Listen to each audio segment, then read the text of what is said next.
Assalamualaikum warahmatullahi wabarakatuh. Izin dokter, perkenalkan nama saya Pasha Afrilia dengan NPM 2408260036. Pada kesempatan kali ini, saya akan memperbaiki nilai pada blok CMH dan pada presentasi mind map saya pada kali ini, saya mengambil judul transportasi antar membran sel. Jadi, transportasi melalui membran sel itu dapat kita bedakan menjadi dua. Yang pertama ada transportasi pasif dan transport aktif.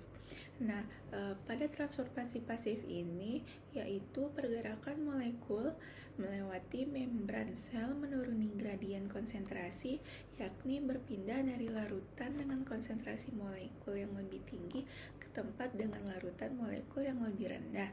Ada 3 macam transportasi pasif, yaitu ada difusi sederhana, difusi terbantu atau terfasilitasi, dan osmosis. Nah, yang pertama itu ada difusi sederhana. Difusi sederhana itu adalah perpindahan zat padat cair atau gas dengan atau tanpa melewati membran tanpa memerlukan bantuan protein transporter. Nah, dari daerah yang konsentrasinya tinggi atau hipertonis ke daerah yang konsentrasinya rendah atau hipotonis mengakibatkan perpindahan ini atau konsentrasi ini zat menjadi sama atau isotonis. Nah, difusi ini pun juga dapat dipengaruhi oleh beberapa faktor. Yang pertama itu ada faktor ukuran molekul yang meresap.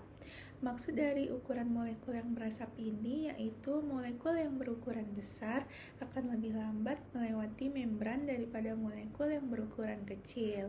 Nah, yang kedua itu ada suhu. Nah, maksud di suhu di sini yaitu kenaikan suhu akan mempercepat gerakan molekul sehingga laju difusi semakin cepat.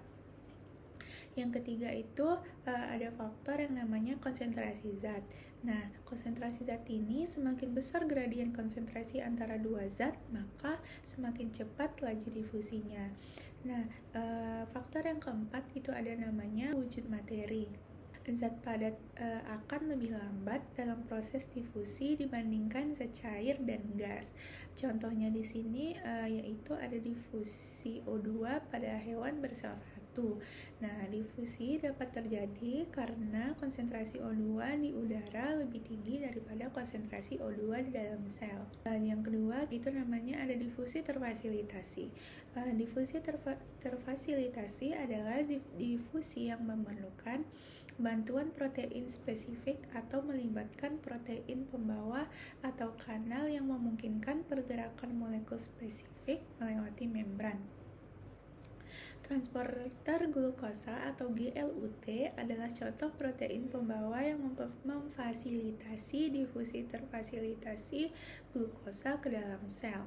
Nah, saluran ion seperti kalium, natrium juga terlibat dalam difusi terfasilitasi dan penting untuk mengatur eksibilitas sel dan sinyal elektrokimia. Nah, di dalam difusi terfasilitasi ini juga ada beberapa mekanismenya. Yang pertama itu ada difusi terbantu oleh saluran protein. Difusi ini terjadi pada molekul-molekul besar seperti asam amino dan glukosa, atau ion-ion seperti K+, Na+, dan Cl+, yaitu molekul-molekul tersebut dapat berdifusi dengan bantuan protein integral yang membentuk saluran protein. Nah, yang kedua itu ada difusi terbantu oleh protein transport. Jadi, protein transport memiliki sifat seperti enzim, yaitu bersifat spesifik terhadap zat dan tempat pengikatan molekul yang diangkutnya. Protein transport dapat berubah bentuk saat mengikat dan melepas molekul yang dibawanya. Misalnya, ada enzim namanya enzim permease. Permease adalah suatu protein atau enzim membran sel yang akan memberi jalan bagi ion dan molekul polar tidak bermuatan agar dapat melintasi dua lapisan lipid hidrofobik dari membran sel. Nah, protein transport memudahkan difusi molekul asam amino dan glukosa. Di dalam transportasi pasif tadi yang ketiga itu ada osmosis. Nah, osmosis pada dasarnya osmosis termasuk peristiwa difusi. Mengapa? Karena warna yang bergerak melalui membran semi-permeabil.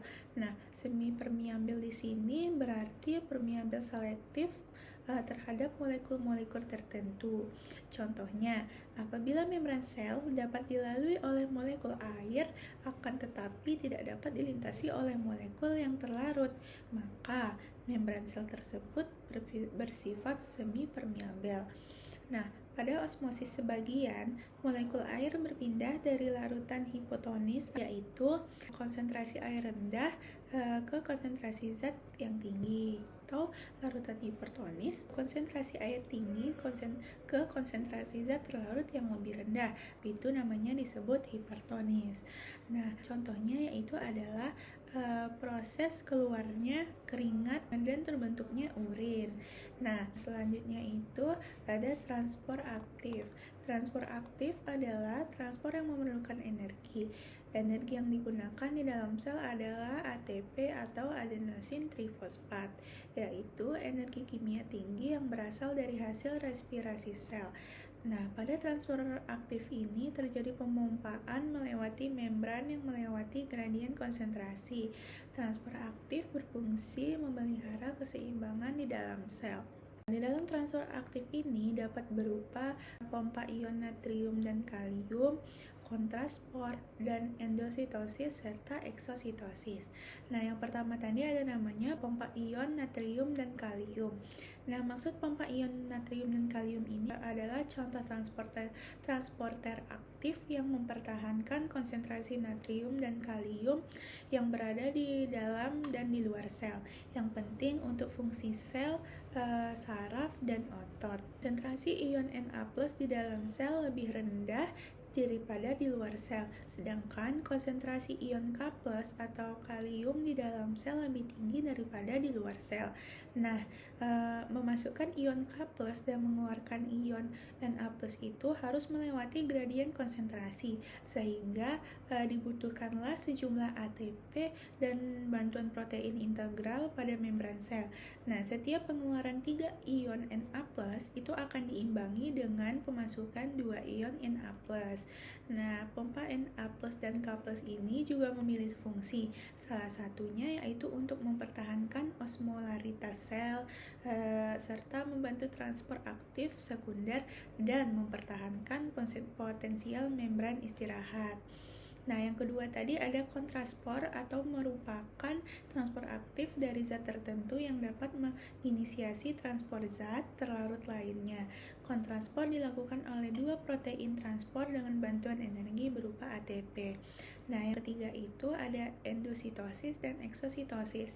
Endositosis itu sendiri adalah peristiwa pembentukan kantong membran sel saat larutan atau partikel ditransfer ke dalam sel.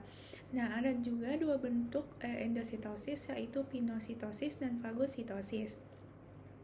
Pinositosis itu adalah penyerapan zat cair oleh sel. Contohnya, sel-sel epitel di usus itu akan melakukan pinositosis untuk menelan nutrisi yang dihasilkan dari proses pencernaan makanan. Pinositosis terjadi pada sel-sel kelenjar dan sel ekskresi. Nah, yang kedua itu ada fagositosis. Nah, fagositosis ini adalah proses memakan atau memasukkan benda padat ke dalam sel. Sebagai contoh, sel darah putih memakan benda asing yang masuk ke dalam aliran darah. Nah, selanjutnya itu ada eksositosis. Eksositosis sendiri itu adalah perubahan pengeluaran zat dari dalam sel ke luar sel. Pada eksositosis, sekret terbungkus dalam kantong membran yang selanjutnya akan melebar dan pecah.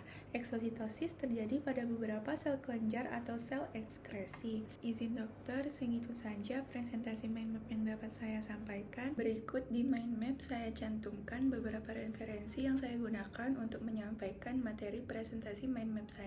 Bila ada kesalahan, saya mohon maaf. Saya tutup dan saya akhiri. Wassalamualaikum warahmatullahi wabarakatuh.